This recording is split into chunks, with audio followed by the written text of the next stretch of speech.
were mad at me before. Just wait till they get this news, okay? But I have to tell you that I believe here in Ohio, we have a fantastic opportunity to change all of this. One of the programs that we are going to develop is we want people to develop clusters. So let's talk about the guy for a second, or the woman who's working at McDonald's. They work all the time to make $19,000 a year, and there's nowhere for them to go.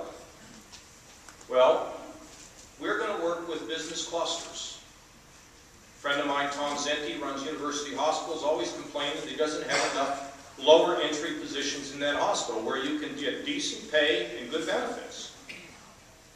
So we envision asking Tom and the Cleveland Clinic and Metro and anybody else to develop curriculum so people can get those jobs, where it will be posted online. So if I'm working at McDonald's, making $19,000 a year and thinking I'm in a dead-end situation, well then what you will have access to is a curriculum that you can take online, and if you don't have a computer, you go down here to the library and they'll teach you how to use it. And at your own pace, you can work to complete that curriculum, which then qualifies you for a job in one of those institutions, and we will have the Ohio Board of Regents stamp a special certificate so people can understand you're qualified.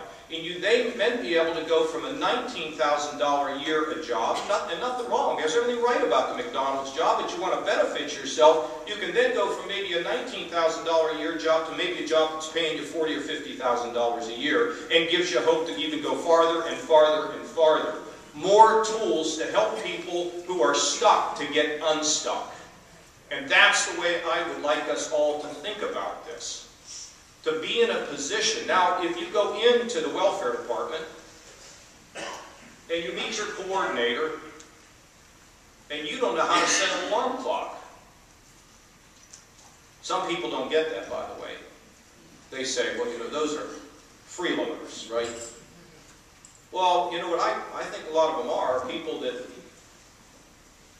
never had a role model, have no idea how to do this. So Kevin Miller will come in and offer as many services as we can afford to help people to get to a baseline where they can begin to move up. But it's all comprehensive. It's early childhood education, which you will be, I think, Rome wasn't built today. We understand the importance of it. Mental health treatment for young 3- and 4-year-olds, believe it or not, who have these problems. Help for what you need when you need to eat or you need health care is coordinated under the Medicaid program, but at the same time to be trained, and we will call on the business community across this state to play their part in helping to make sure that when a person gets trained, they're getting trained for a job that exists, not for being an underwater basket weaver. We want them to get trained for something that exists. And the ultimate goal, self-sufficiency, independence. I do not believe this will get done until we coordinate everything and work together as a group, keeping in mind that the more people we lift, the better we're going to be as a society and as a state. And frankly, I believe this will work. And as it works, it will become a model for others. Particularly the idea that we eliminate a cliff by letting people keep that precious child care that's so necessary for them. Now, I come in, this state